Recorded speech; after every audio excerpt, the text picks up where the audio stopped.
idiomas al español en nuestro servicio.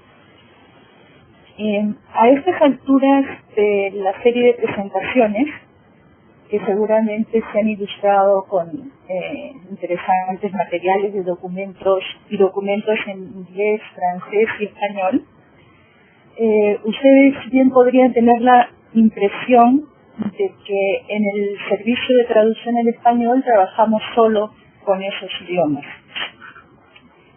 Un momento.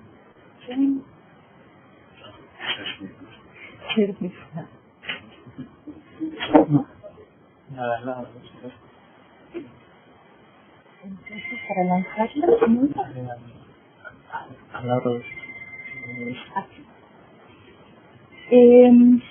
entonces, voy a ofrecerles primero un panorama general sobre los idiomas con los que se trabaja en la organización y en particular sobre la traducción del árabe, el chino y el ruso en nuestro servicio. Permítanme primero esbozar rápidamente un marco general para nuestro tema. En el mundo se hablan más de 2.000 lenguas y más de 150 están representadas entre los funcionarios de nuestra organización. Sin embargo, son solo 6 los idiomas oficiales de las Naciones Unidas: el árabe, el chino, el español, el francés, el inglés y el ruso. ¿Qué significa esto en la práctica? En la práctica, que la organización haya reconocido esos 6 idiomas como oficiales significa básicamente que un representante de un Estado miembro puede hablar en cualquiera de ellos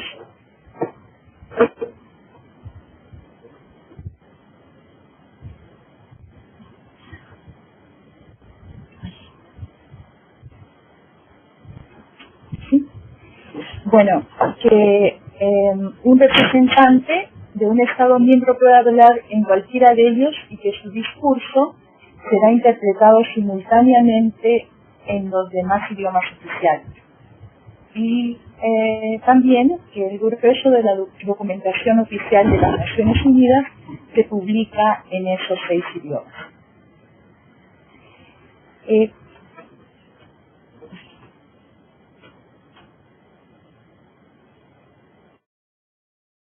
Si bien esos 6 idiomas son la primera y la segunda lengua de 2.800 millones de personas en el planeta, además de ser los idiomas oficiales de más de la mitad de los estados en el mundo, podríamos preguntarnos por qué se seleccionaron... Perdón, se cayeron. Tratamos de mandar un mensajito por el chat y estamos tratando de mejorarlo porque no alcanzamos a escucharla a Silvia. A ver, ¿ahora le escuchan? Isabel, a ver, ahora prueba, di algo. Hola, ¿aló? Hola, ahora sí, pero lamentablemente no escuchamos el comienzo de la presentación. Bueno, entonces vamos a recapitular un poco. ¿Ya? ¿Me escucha? Ellos sí te escuchan bien. Sí, bueno. Entonces voy a tener que retroceder hasta aquí. ¿Y cómo salgo para poder presentarlos? No sé. ¿Las presentaciones sí las oyeron o no? No. Tampoco. ¿Cómo saldríamos? Pero no. Bueno, ahora sí nos ven. Sí, ahora sí. ¿Cómo? El botón verde de arriba.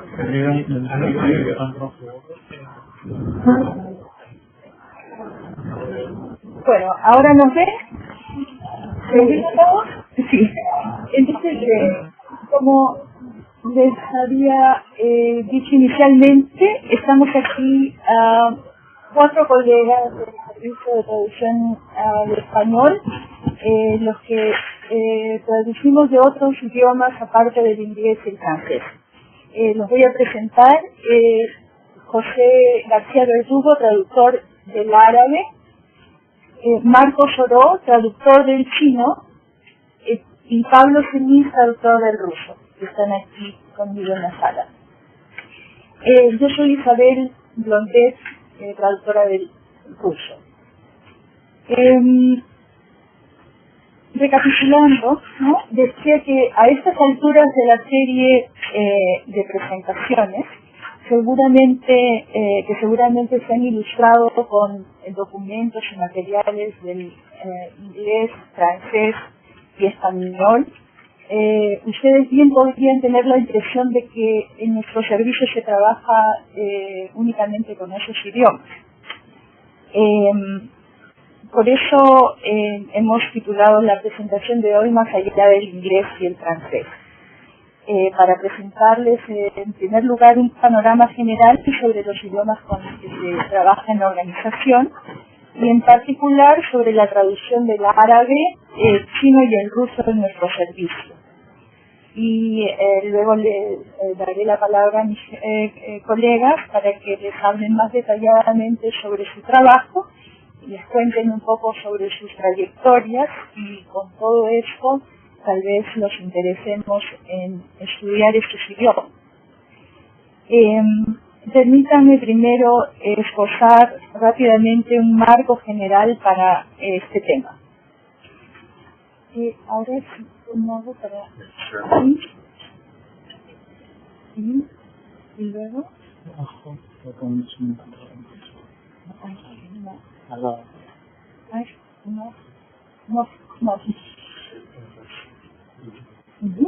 Bueno, en el mundo se hablan más de 2.000 lenguas y más de 150 están representadas entre los funcionarios de nuestra organización. Sin embargo, son solo 6 los idiomas oficiales de las Naciones Unidas: el árabe, el chino, el español, el francés, el inglés y el ruso. ¿Qué significa esto en la práctica? En la práctica significa que básicamente que un representante de un Estado miembro puede hablar en cualquiera de estos idiomas y que su discurso será interpretado simultáneamente en los demás idiomas oficiales. Y además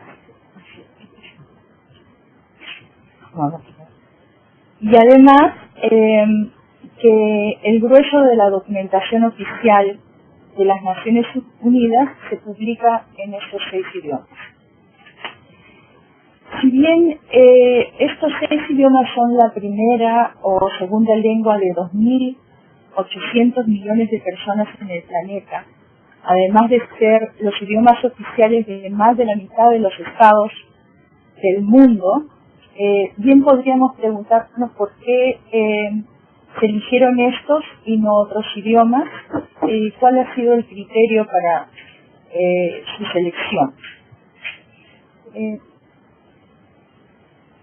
Aquí vemos que no ha sido el número de hablantes, puesto que en este caso el hindi o el portugués estarían por encima del ruso o el francés. Como tampoco ha sido su distribución geográfica, o sea, el número de países en los que se hablan, ya que el chino básicamente se concentra en 3. La evolución del multilingüismo está muy relacionada con la evolución de las relaciones internacionales. Por eso permítanme también hacer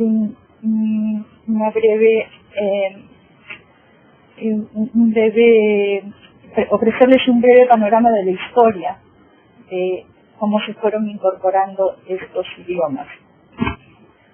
En 1945 se aprobó la Carta de las Naciones Unidas en 5 idiomas: chino, español, francés, inglés y ruso. Como aquí vemos en su artículo 111, se establecía que los 5 textos eran igualmente auténticos. Sin embargo, no se establecía aún cuáles serían los idiomas oficiales de la organización. Entonces, este era un problema bastante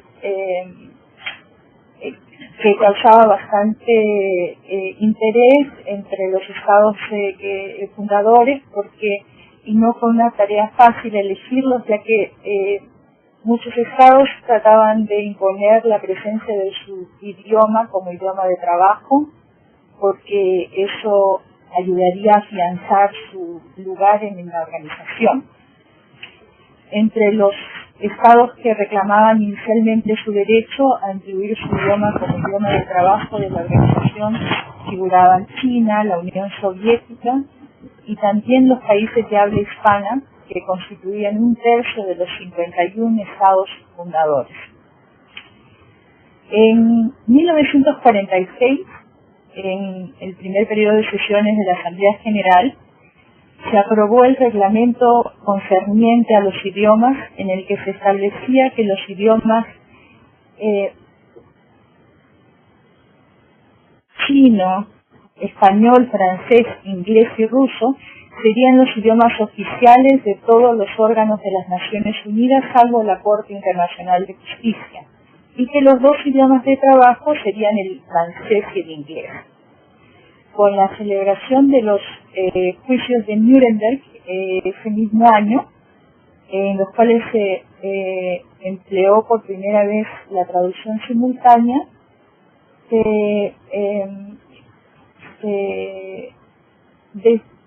se definieron los métodos de trabajo en nuestra organización. Y este acontecimiento tuvo mucha influencia en los servicios lingüísticos de nuestra organización. En 1948 el español pasó a ser idioma de trabajo de la Asamblea General y del Consejo de Seguridad. En el 68 se añadió el ruso como idioma de trabajo de la Asamblea General, con lo cual 4 de los 5 idiomas oficiales de la Asamblea General, todos excepto el chino, pasaron a ser también idiomas de trabajo. En 1973 la Asamblea General adoptó el chino como idioma de trabajo, y ese mismo año, coincidiendo con la crisis del petróleo, el árabe pasó a ser idioma oficial y de trabajo de la Asamblea General. Por lo tanto, los 6 idiomas oficiales pasaron a ser también oficiales de trabajo, idiomas de trabajo de la Asamblea en ese año. Finalmente, en 1983, el árabe pasó a ser idioma oficial y de trabajo del Consejo de Seguridad. O sea que a partir de 1983, tanto el Consejo de Seguridad como la Asamblea General ya reconocían los 6 idiomas como sus idiomas oficiales y de trabajo.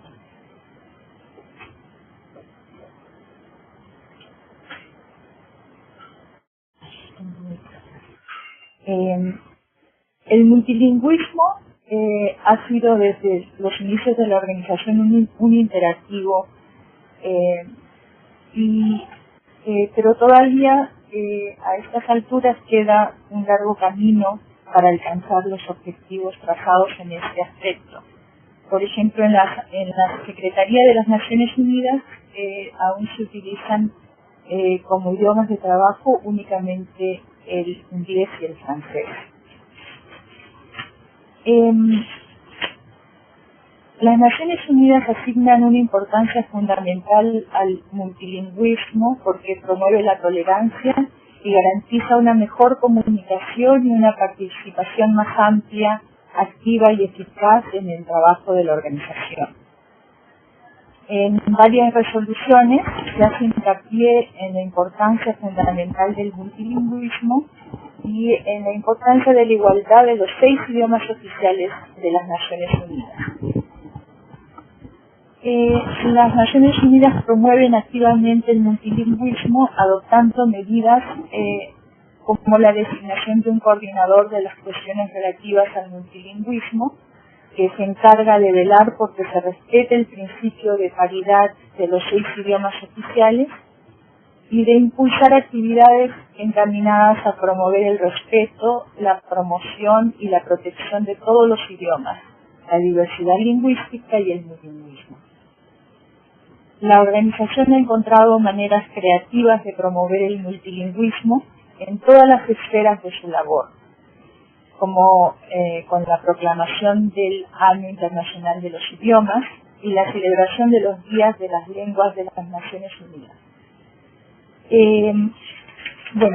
Cada uno de los idiomas oficiales tiene dedicado un día para informar y concienciar sobre su historia, cultura y uso.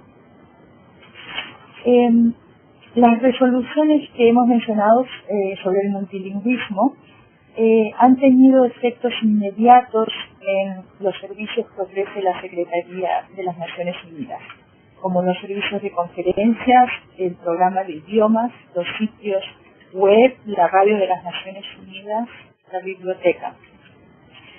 Pero donde se encuentra más integrado el multilingüismo es en los servicios de conferencias, es decir, en los servicios de traducción, interpretación, redacción de actas federales,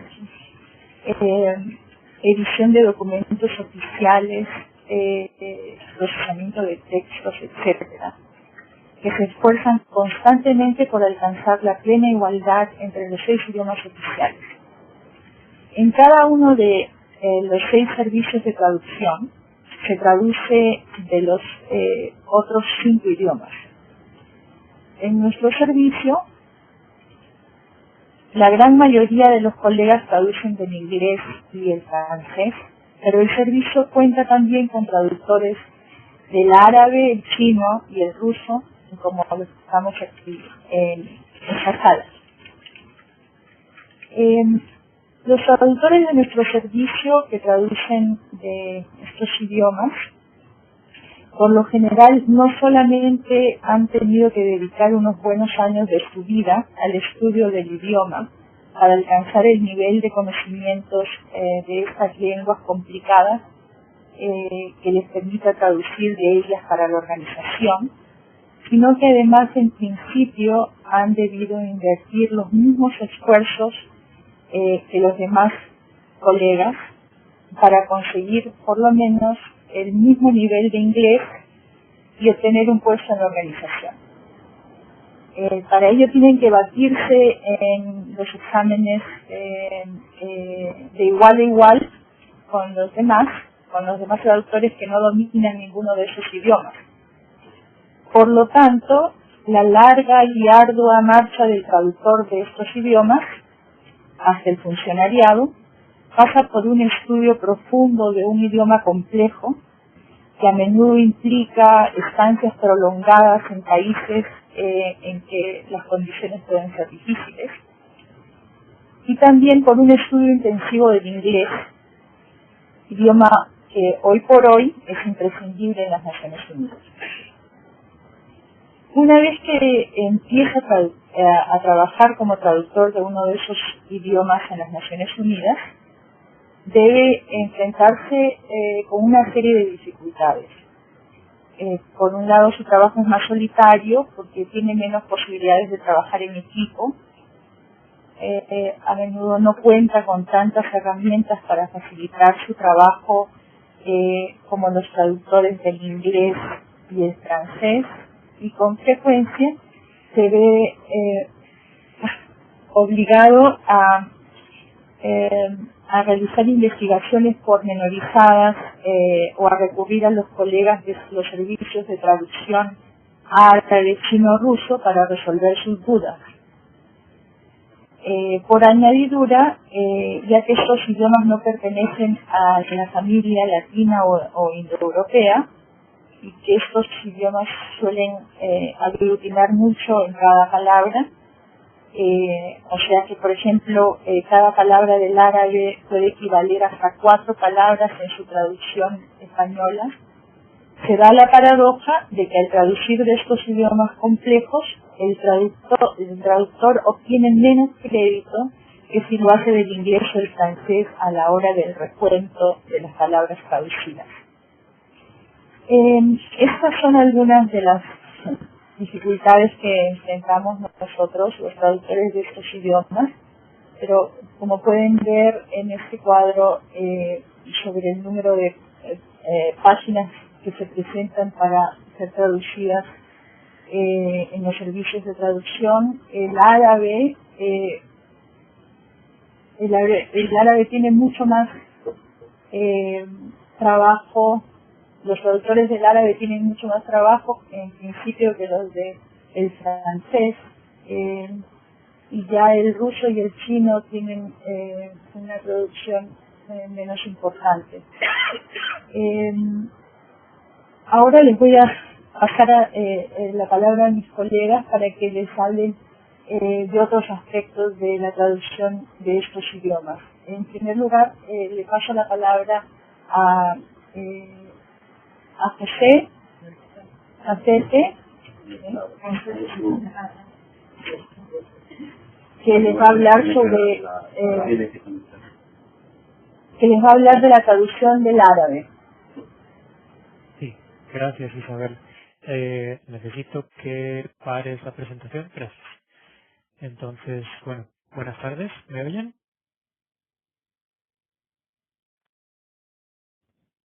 Hola. ¿Sonido? Si puede ser un poquito más fuerte, más abajo. Perdón, no estaba oyendo, ahora sí les oigo. Se escucha bajito, ¿puedes subir un poquito el sonido? Subir un poco. Pues parece que no, voy a intentar hablar un poco más alto. Ajá. Ahora sí. ¿Ahora bien? De acuerdo. Ahora Gracias. Primeramente es un placer volver a saludarlos. Y luego quería decirles que también es un placer hablar del idioma árabe a un grupo de personas que precisamente está en Córdoba. Miren, lo que les he preparado es precisamente esto, que, bueno, podría hacer un chiste y decirles que ustedes lo conocen mejor que yo, pero evidentemente es un chiste porque esto se refiere a la Córdoba española. Esto es Medina Zahara, es la joya de la cultura califal cordobesa española. Es una ciudad que se va reconstruyendo poco a poco y es el símbolo del apogeo de la cultura árabe en la península ibérica. Aquí hay otra imagen de cómo van reconstruyendo las salas, los palacios y demás zonas de la ciudad.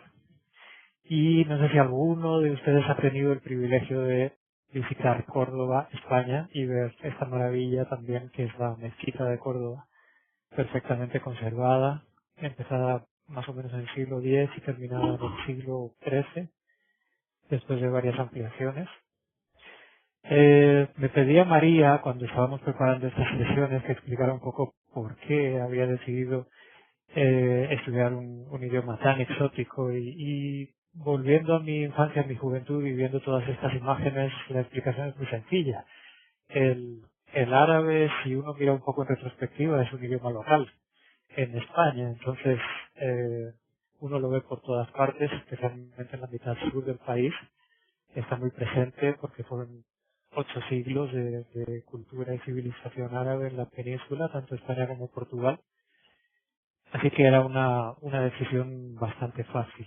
Miren, a cualquier sitio que uno mire en las zonas arqueológicas árabes, musulmanas, uno encuentra esto y se encuentra todo esto. No sé si ven lo que voy marcando.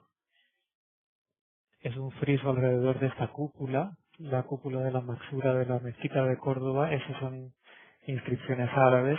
Por supuesto, esto es una mezquita y son inscripciones piadosas, religiosas. Pero también hay poesía, también hay edictos de los emires, de los príncipes y muchas otras cosas.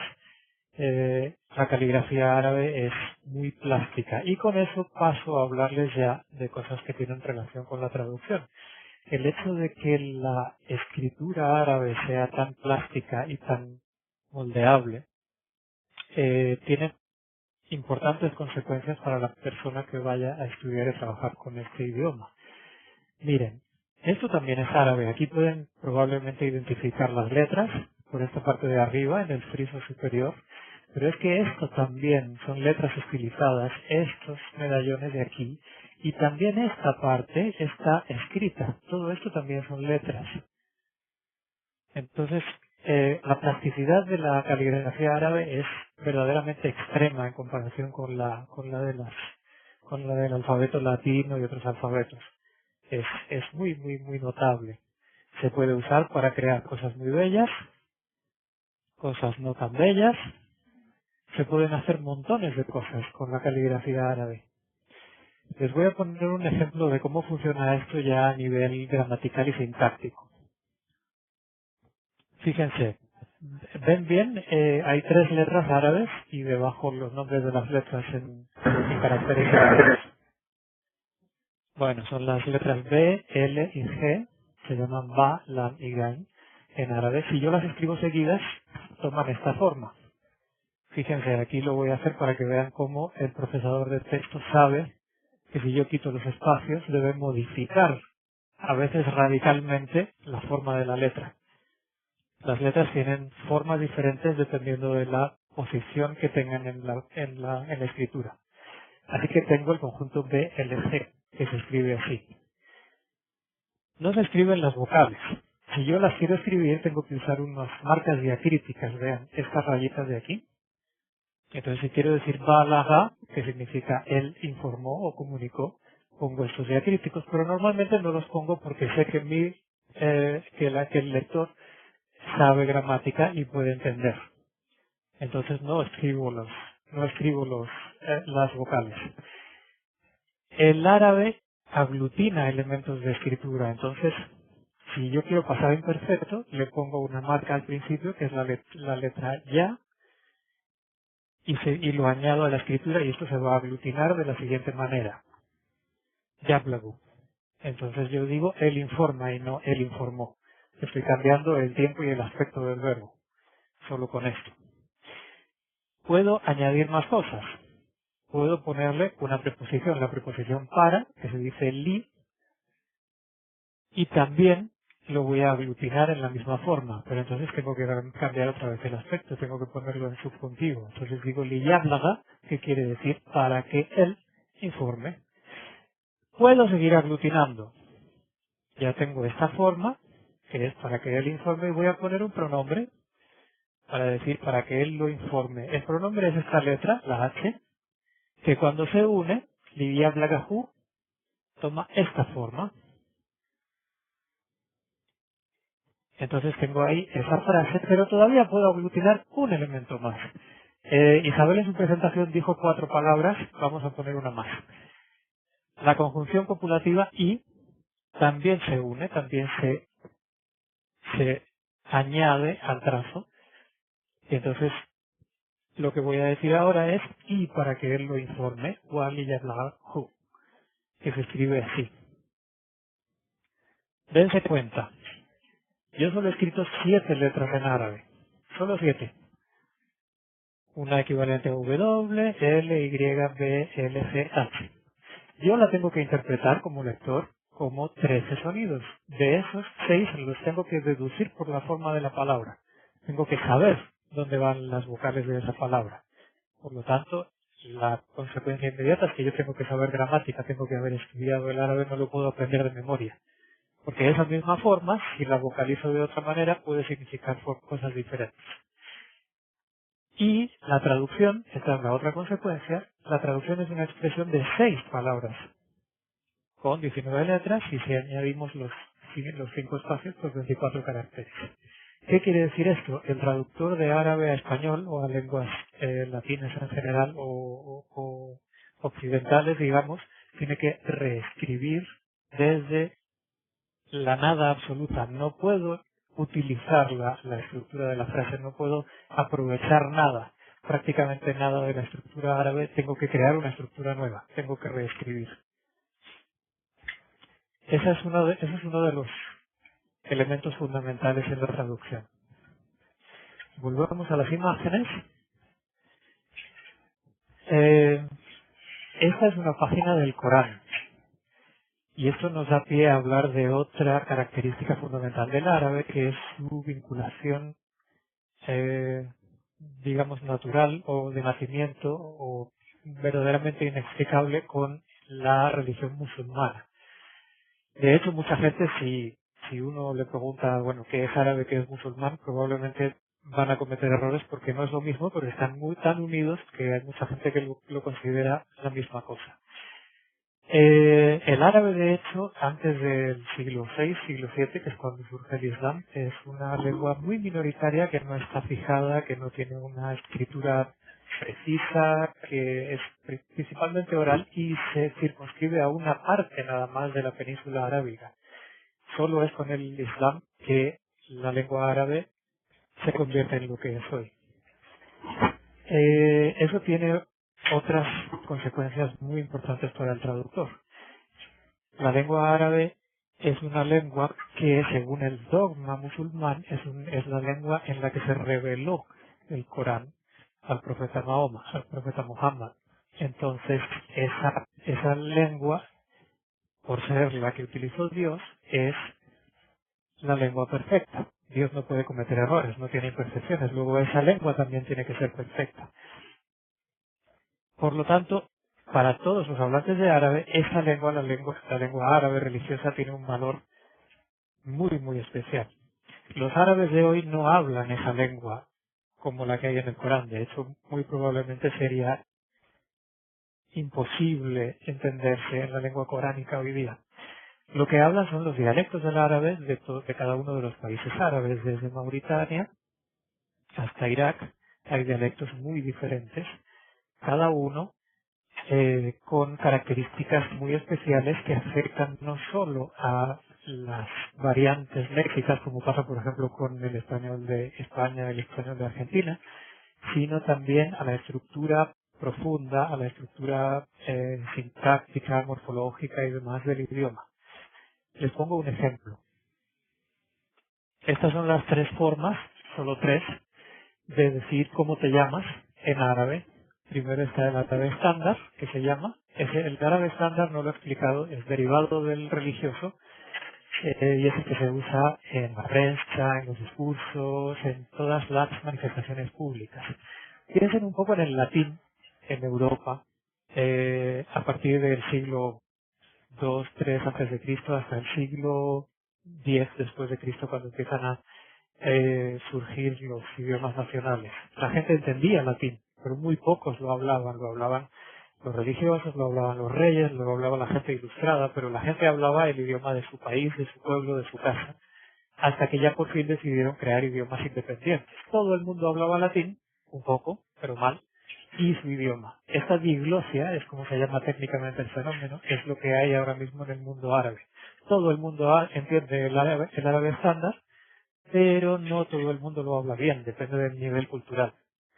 Todo el mundo, por supuesto, habla bien su dialecto. Entonces, en estándar, para preguntar cómo te llamas, yo diría Ma Ismukar para un hombre, Ma Ismukir para una mujer.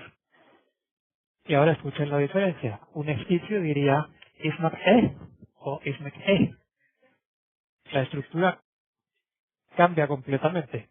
Hay una parte que es identificable, Ismak, pero lo demás cambia.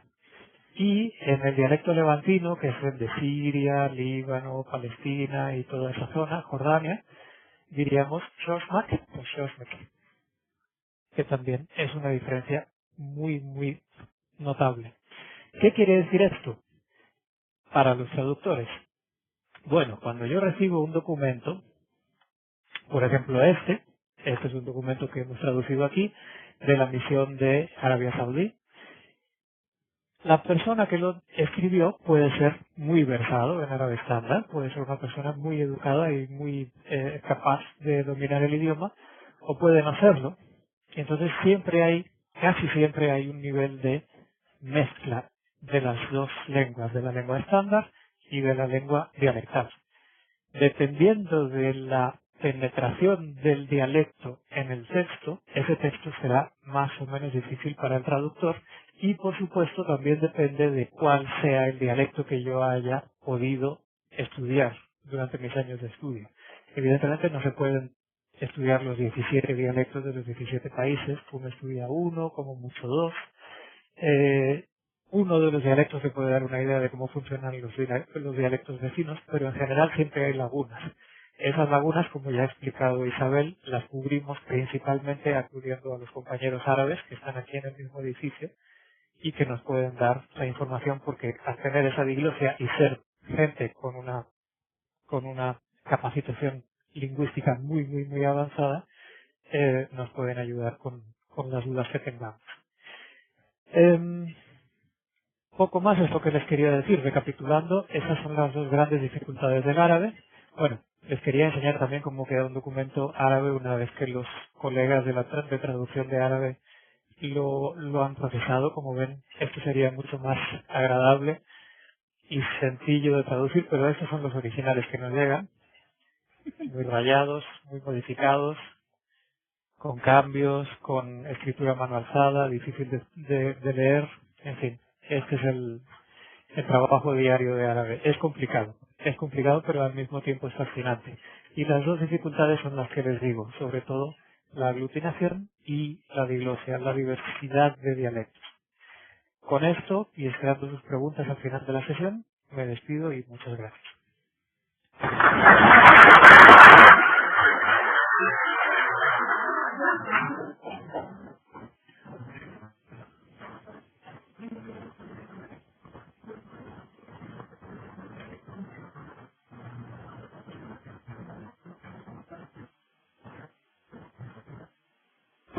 ¿Me escucháis? Muy bien.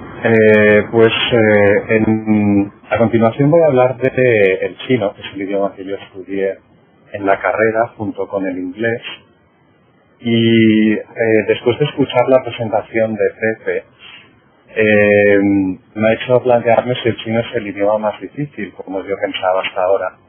Y ahora no estoy tan seguro. Pero igualmente fue muy difícil aprenderlo, es un idioma complejo. La escritura es totalmente distinta a lo que estamos acostumbrados, a los alfabetos. Y en la presentación de hoy quería presentar unas características generales del idioma chino, tanto de la escritura como del idioma hablado.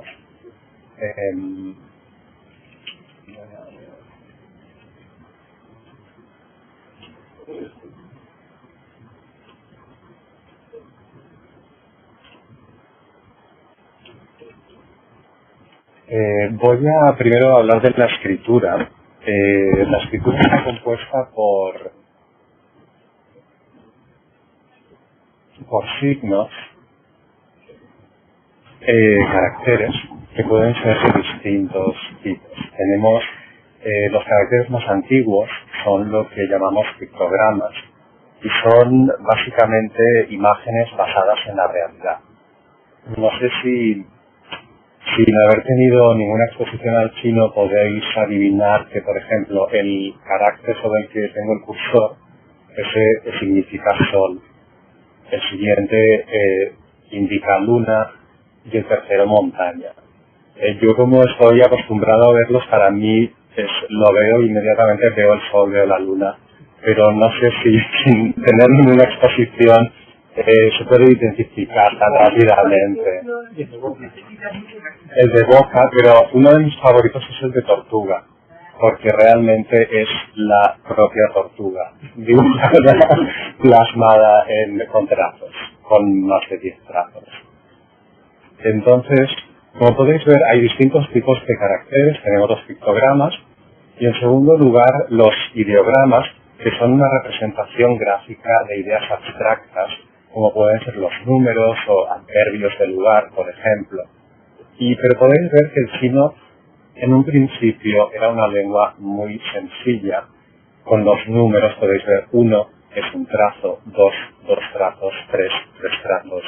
Hay una parte, en un principio debía ser muy fácil aprender chino, pero también es muy visual. Por ejemplo, el carácter de para arriba, podemos ver claramente que tiene una rayita al lado que te indica que puede denotar que algo está encima, y en cambio el carácter para debajo tiene la rayita debajo de lo que sería el plano horizontal. O por ejemplo, medio, mitad, Es una raya que parte un rectángulo por la mitad. Son imágenes muy claras, muy sencillas. Eso sería el origen del idioma chino. Son caracteres, no son muchos los caracteres de este tipo. La gran mayoría son caracteres compuestos. Podemos tener compuestos semánticos en que las dos partes del carácter connotan llevan un significado implícito. Por ejemplo, mujer, el carácter de la izquierda, y niño a la derecha, juntos significan bueno, el concepto de bueno, bondad. O por ejemplo, una mujer bajo un tejado se ha acuñado para transmitir la idea de paz, pacífico. El sol y la luna juntos es el concepto de brillante.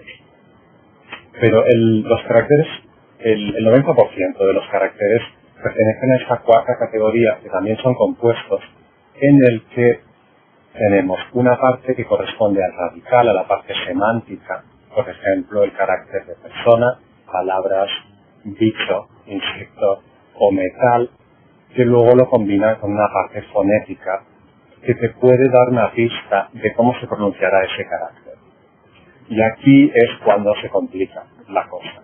Aquí esto es la dificultad del chino, cuando tienes diferentes radicales y elementos semánticos, fonéticos, y hay combinaciones de todo tipo. Y eso para mí es una de las principales complicaciones del chino. Esto en cuanto a tipos de caracteres. También quería ver la evolución de un carácter en concreto, el carácter que representa el concepto de caballo.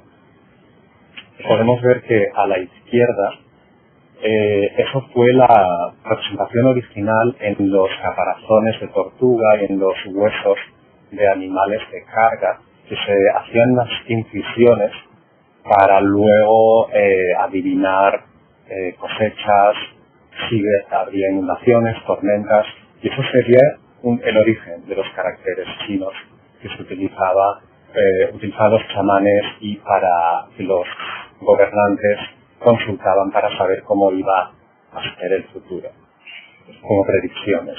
El carácter en este caso, ma, caballo, que podemos ver que realmente es un caballo, se fue estilizando a medida que fue pasando a otros medios, el bronce, la piedra, hasta llegar al carácter que tenemos a la derecha, que es la versión más estilizada y esquemática, con ya introduce ángulos de caballo.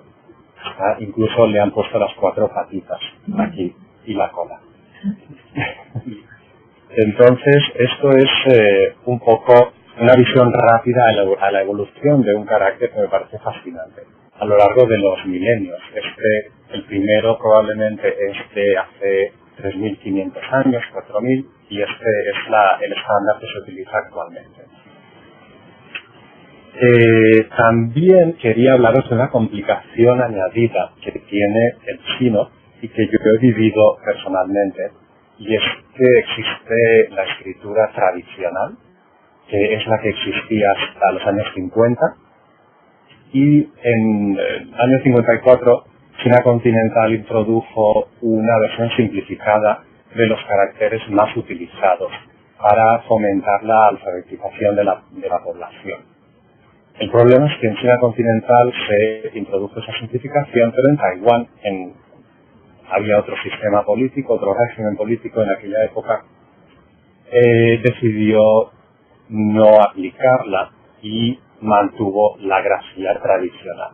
Entonces aquí podéis ver que el carácter de la izquierda y el de la derecha, ambos son el mismo concepto, es el carácter Han, que se refiere a la etnia Han, a la etnia china, y significa tanto pueblo chino como idioma chino. Y podéis ver realmente la diferencia en el número de frases y lo que cuesta escribir el mismo carácter en la grafía tradicional o en la grafía simplificada. También, ya que estamos hablando del carácter Han, quería mostraros el orden de los trazos, que lo tenemos aquí. Bueno, es igual, lo he cerrado. no importa. El orden de los trazos se empieza desde el ángulo superior izquierdo y luego se va bajando para terminar en el ángulo inferior derecho. Y realmente hay un orden establecido para poder mantener la geometría y la cuadratura del carácter. Y en segundo lugar, solo quería hablaros un poco del idioma hablado, de la parte fonética del chino. Y como hemos visto que la escritura, hay una sola escritura en China continental, pero a la hora de pronunciar esos caracteres, dependiendo de la zona en la que vivas, lo pronunciarás de una manera u otra. Eso en China lo consideran dialectos. En Europa nosotros lo llamaríamos idiomas totalmente distintos. Pero ya es una diferencia cultural y es así. Se considera que son dialectos, tanto el pequinés, el shanghaiés, el cantonés, son idiomas que son inteligibles entre ellos, pero todos se agrupan bajo la familia de idiomas de la familia del chino. Y para daros una idea de la complejidad del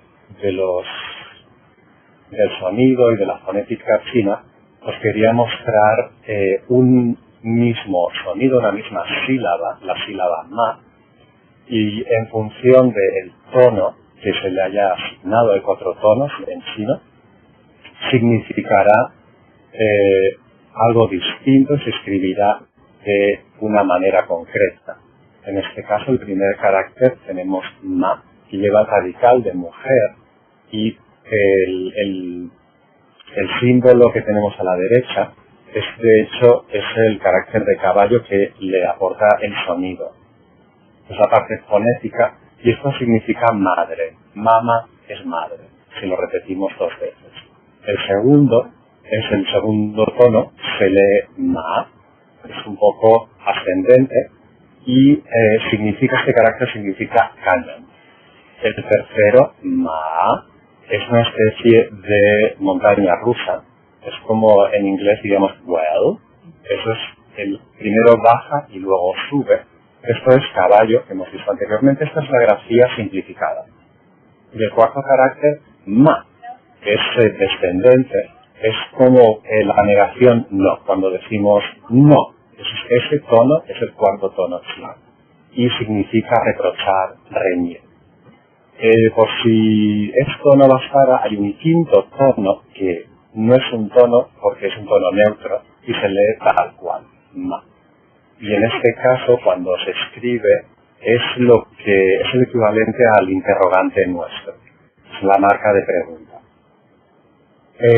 Y así como podéis ver, entre los caracteres, la combinación de la parte semántica, la parte fonética, los 4 tonos, la escritura simplificada y tradicional, ha sido bastante complejo y ha sido un proceso muy largo estudiar chino. En mi caso concreto, yo estudié el chino simplificado en la carrera, luego viví en Taiwán y tuve que aprender la escritura tradicional durante 6 años, pero ahora trabajo en Naciones Unidas donde se utiliza la escritura simplificada y tuve que reaprender esta escritura, y de hecho es más fácil, se puede leer mucho más fácilmente. Y más o menos eso es todo. Ahora podemos, y doy paso a Pablo para que tu experiencia con eso.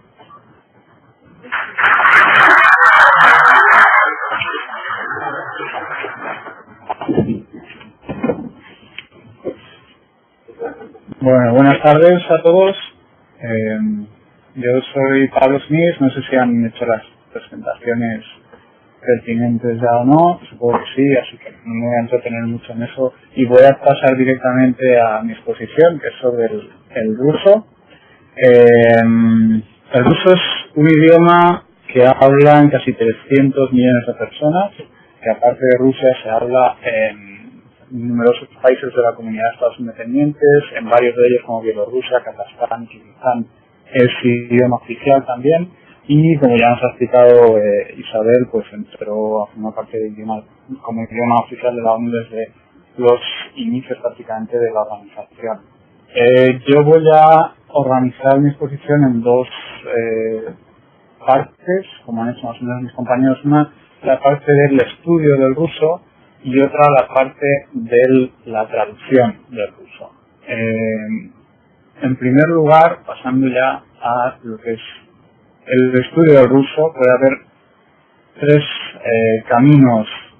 En mi caso particular, ha habido tres caminos, ¿no?, para ir aprendiendo el ruso poco a poco. El primero de ellos, como en casi todos los casos, ha sido el ámbito académico. Yo estudié en la Universidad de Alicante, en España, y esta foto que se ve aquí, aunque no lo parezca, esto es España.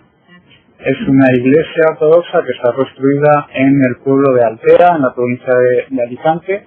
Es una zona en la que hay muchos rusos que escapan del clima gélido y duro de Rusia y se han instalado en Alicante a disfrutar de buen tiempo, y para no echar de menos su religión ortodoxa se han construido su propia iglesia al pie del Mediterráneo.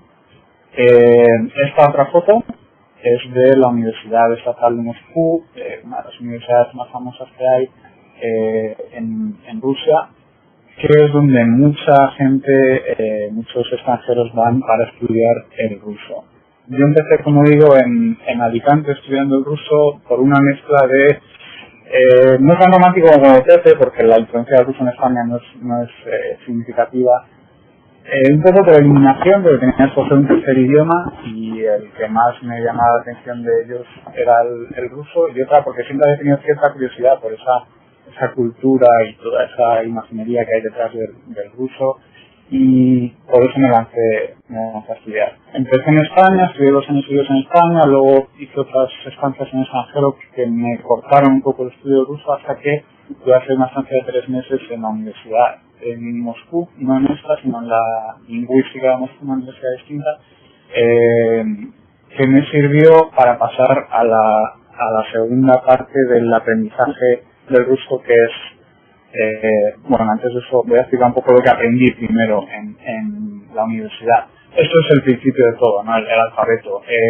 Digamos que el ruso está a caballo entre lo que contaba antes Pepe del árabe y nuestros idiomas, ¿no? Tiene un alfabeto, el alfabeto cirílico, que es mezcla del latino con caracteres eslavos. Entonces, la complicación del alfabeto, más que nada, son las letras, no las extrañas que no hemos visto nunca como estas, sino precisamente las que conocemos, porque la B se pronuncia V, la H se pronuncia M, la C se pronuncia R, la C se pronuncia S. Luego hay dos sistemas, el sistema, como veis a la izquierda, de imprenta, el sistema manuscrito, con lo cual la T de imprenta se escribe como T, pero la T manuscrita se escribe como M. Entonces hay un cierto proceso de aprendizaje hasta que uno puede controlar estos caracteres que, como digo, son más complicados cuanto más familiarizados con ellos están, porque vienen de tu propio alfabeto. Para ello, imprescindible volver, como cuando éramos pequeñitos, a hacer caligrafía, cuadernillos interminables y aburridos de caligrafía, pero bueno, por lo que se empieza. Y una vez que se te pasa este nivel inicial, se entra ya en cosas más complicadas. Para mí una de las principales dificultades del ruso es el sistema de casos y declinaciones. Yo nunca había estudiado alemán, nunca había estudiado latín, y de repente un día en clase de ruso me dijeron, bueno, vamos a ver las terminaciones del acusativo. Y yo dije, bueno, que me expliquen primero, por favor, qué es un acusativo, porque yo nunca he visto latín, y qué es una declinación, porque mi ignorancia era completa en ese sentido. Entonces, para los que no lo sepan, como yo no lo sabía, esta palabra que hay aquí se pronuncia stol y es mesa. Entonces, básicamente, en función de que uno diga mesa sin más o diga sobre la mesa, con la mesa, hacia la mesa, la palabra va a cambiar y se le va a añadir un sufijo que es diferente en función de que sea masculino, femenino, neutro o plural. Otra de las dificultades para mí del idioma ruso es su sistema verbal.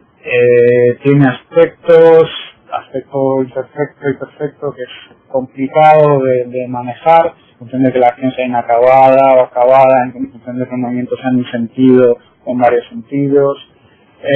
Los tiempos es una cosa de lo más agradecido, al contrario, porque solo hay presente, pasado y futuro. No es un sistema tan complejo como el español que tiene pluscuamperfectos, imperfectos de subjuntivo y tiene todo tipo de combinaciones posibles, sino que son muy espartanos, solo tienen pasado, presente y futuro y ya está.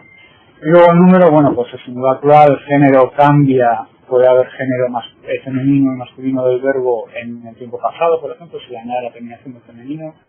Y el modo, bueno, tiene algún modo imperativo con alguna partícula y tiene también el modo imperativo, ¿no?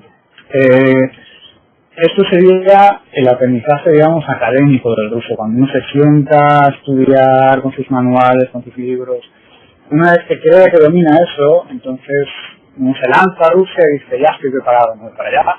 Y ve que la vida real es muy diferente y que cuando uno llega a Moscú, de repente todo lo que has estudiado, esos casos, esas declinaciones, son muy difíciles de poner en práctica, ¿no? Hasta que uno no tiene cierto rodaje. Al final, pidiendo que te hagan fotos en la Plaza Roja o pidiendo unos tenín para comer o viéndotelas con la amable policía rusa, uno se tiene que curtir en el uso de la lengua y va aprendiendo. Pero en mi caso personal, uno de los, yo siempre lo digo, uno de los peores días que he pasado en mi vida fue mi primer día en Moscú. Yo pensaba que ya muy preparado para usar mi ruso y de repente se me vino el mundo encima, ¿no? Pero bueno, eso es cuestión también de la preparación con la que vaya cada uno. Así que no quiero desanimar a nadie a que deje de estudiar ruso por lo que yo pueda experimentar o lo que experimentar. En mi caso, la tercera opción para estudiar el ruso fue aquí, en las Naciones Unidas, porque, como bien decía Isabel, se trata de promover el multilingüismo también ofreciendo cursos de idiomas a los funcionarios, en todos los idiomas, en 6 idiomas oficiales. Entonces yo cuando llegué aproveché para refrescar un poco mi ruso con los idiomas, con los cursos superiores que ofrecían de ruso, que bueno, tienen una mezcla del método soviético con estos manuales con esta tipografía tan fresca, tan moderna que veis, y bueno, a veces es demasiado soviético como método el que se sigue aquí en las universidades. Ahora que he hablado ya más o menos de cómo funciona el ruso, me gustaría explicaros cómo se traduce el ruso, eso sí, en el contexto muy específico de las Naciones Unidas. Todo lo que hablemos aquí es difícil de extrapolar a la vida real, por lo que vamos a comentar a continuación. Esto es un texto típico de los que nos suelen llegar, como ha mostrado antes Pepe. Hay anotaciones a mano, hay cambios, y esto en concreto es una carta de un país que aquí oficialmente se conoce como Belarus, en la calle también se conoce como Bielorrusia, y es uno de los textos más típicos que hay. Una carta en la que se comenta, se informa de la aplicación de una resolución del Consejo de Seguridad. Esto es muy habitual que lo recibamos en ruso y también en árabe, por lo que tengo entendido. La peculiaridad del ruso, una vez más, es que está a caballo entre lo que comentaba Pepe anteriormente del árabe, es decir, que partes de cero y puedes construir la frase como tú quieras porque es un idioma muy distinto. Aquí en el ruso no es tan, tienes libertad, pero no tanta. Es un idioma que todavía se parece a nuestros idiomas occidentales, pero hay diferencias. He intentado ilustrarlo con este texto en el que, aunque no podáis verlo, he resaltado en color las frases que se repiten en las versiones en español que hemos conseguido gracias a Google Translate y en la versión oficial traducida aquí en el servicio de español. Esta primera frase que veis que aparece al principio, Google Translate la mantiene al principio con más o menos acierto.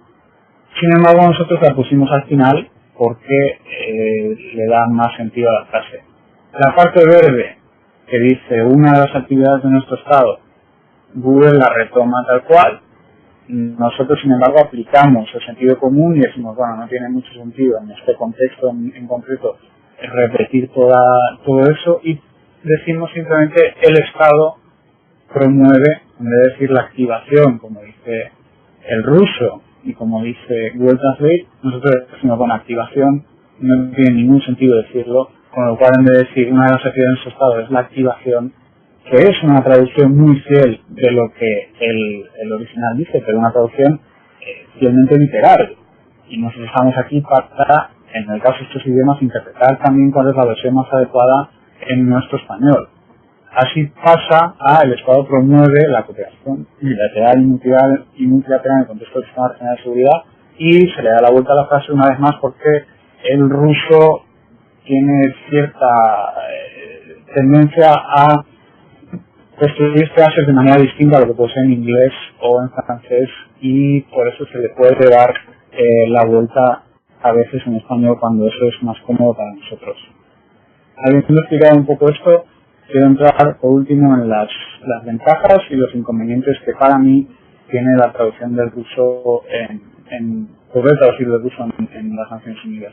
Mayor libertad de movimientos, ¿por qué? Porque muchas veces el inglés y el francés tienen una estructura tan similar a la del español que no es aconsejable, al traducir en las Naciones Unidas, vuelvo a decir, no en la vida real, alejarse demasiado de esa estructura del inglés y francés. No se permiten demasiadas licencias. Tampoco se pide que sea un calco literal, pero bueno, mejor no innovar demasiado y alejarse demasiado de la estructura del inglés y el francés. La segunda ventaja es la ruptura de la rutina, porque tenemos unas estadísticas que no sé si se han visto, que el 71% de los documentos originales se están en inglés, y eso deja muy poquito, creo que era un 3% de documentos en francés y en árabe, y un 1% de documentos en ruso, con lo cual nuestro trabajo es básicamente inglés, y cuando de repente te llega un texto de ruso, se agradece enormemente. Y por último, por supuesto, la satisfacción personal de poder decir, bueno, traduzco de un idioma del que no es muy habitual traducir, es un idioma complejo, me ha costado mucho esfuerzo y sacrificio llegar hasta este nivel, y ahora estoy viendo ese resultado y estoy sintiéndome que soy capaz de trabajar con ese idioma, ¿no? Por otro lado, los inconvenientes, que también los tiene, es la dependencia del formato PDF. ¿Por qué? Porque yo, por ejemplo, si tuviera que buscar en un diccionario en papel los términos que no conozco en ruso, tardaría muchísimo en hacer una traducción. Yo siempre uso diccionarios electrónicos, son mucho más rápidos y te dan más opciones también sobre los pasos, las declinaciones, todo lo que explicaba anteriormente, ¿no? Entonces, a veces viene el PDF, como hemos visto anteriormente, viene un PDF escaneado en el que no se pueden hacer búsquedas electrónicas, y eso dificulta mucho la tarea. Esto repercute en la lentitud. Ya de por sí, cuando viene en PDF es terrible, pero de normal también se suele tardar algo más en traducir de estos idiomas, y a su vez tiene consecuencias sobre la productividad, ya que nosotros tenemos que traducir un número determinado de páginas al día, y cuando te enfrentas a textos en árabe, en ruso, en chino, es difícil mantener ese ritmo. La tercera de las cosas menos positivas del ruso son los temas limitados, puesto que suelen ser cartas en las que se informa de la aplicación de resoluciones o decisiones, cartas para quejarse de la actitud de ciertos vecinos en controversias que hay muy establecidas, o al revés, cartas para digamos, anunciar los logros alcanzados en un país determinado gracias a los esfuerzos del gobierno X. Por último, hay un aspecto que también es algo, no sé si decir decepcionante, pero es el hecho de que muchas veces se decida no esperar no dar la traducción a un traductor de ruso, o lo mismo sucede con el árabe o con el chino, sino aprovechar una versión previa que haya en inglés. Es decir, hay un texto original en ruso y una traducción ya en inglés, y se opta por traducir desde el inglés en lugar de traducir del ruso directamente. El problema de estos yo veo dos problemas. Uno es que se está traduciendo una traducción que nunca es la opción más recomendable. Y el segundo es que puede haber errores. A mí me ha ocurrido llegarme a una traducción en inglés y un texto en ruso con traducción en inglés, yo traducir del ruso, cotejarlo con el inglés y ver que el inglés tenía errores. Con lo cual, si hubiera traducido del inglés directamente de otra persona, esos errores habrían pasado también a la traducción en español. Por mi parte, esto es lo que quería contaros del ruso. Lo siento si he sido demasiado esquemático, demasiado rápido, pero el tiempo apremia y cualquier otra pregunta que podáis tener, estoy a vuestra disposición.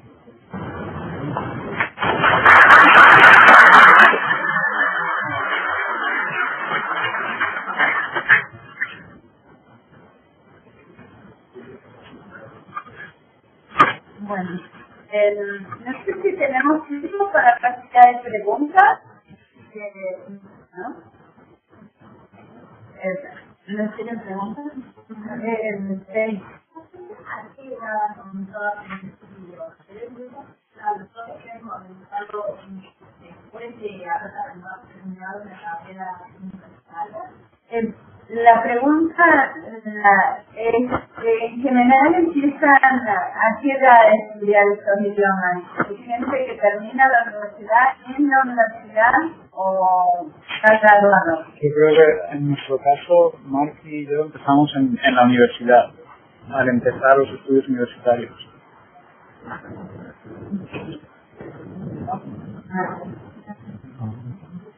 Yo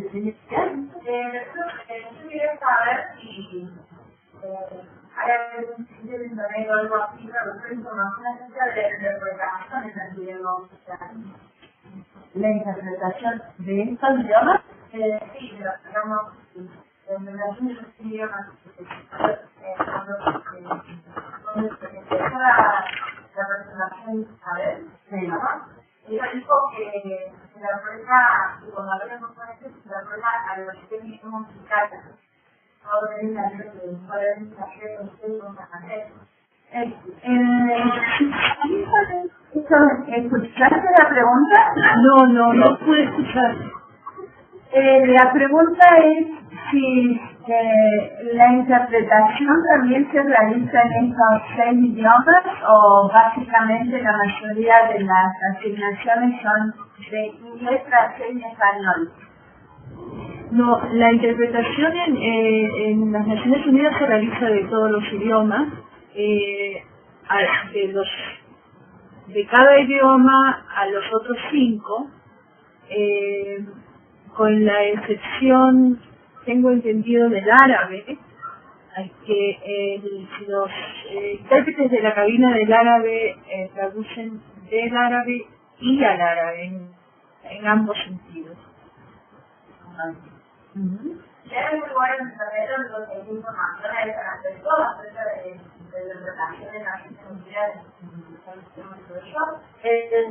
¿Hay algún sitio en internet? Sí, para poder consultar sobre los idiomas, la interpretación en estos idiomas. Sí, en el sitio que... Árabe, sí, perdón. No, dilo que ustedes dicen. Para el árabe hay una escuela de... Bueno, está la Escuela de Traductores de Toledo en España, que es una facultad especializada en traducción e interpretación del árabe, el hebreo y el español. Tienen prácticas de cabina, tienen capacitación para intérpretes y de hecho ahí están formados todos los intérpretes que ahora mismo trabajan para el gobierno de España, que acompañan al rey en sus viajes a los países árabes y demás.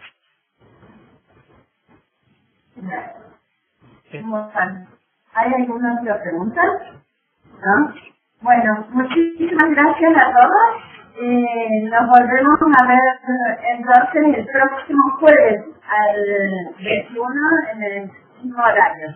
Muy bien. Gracias. Chao.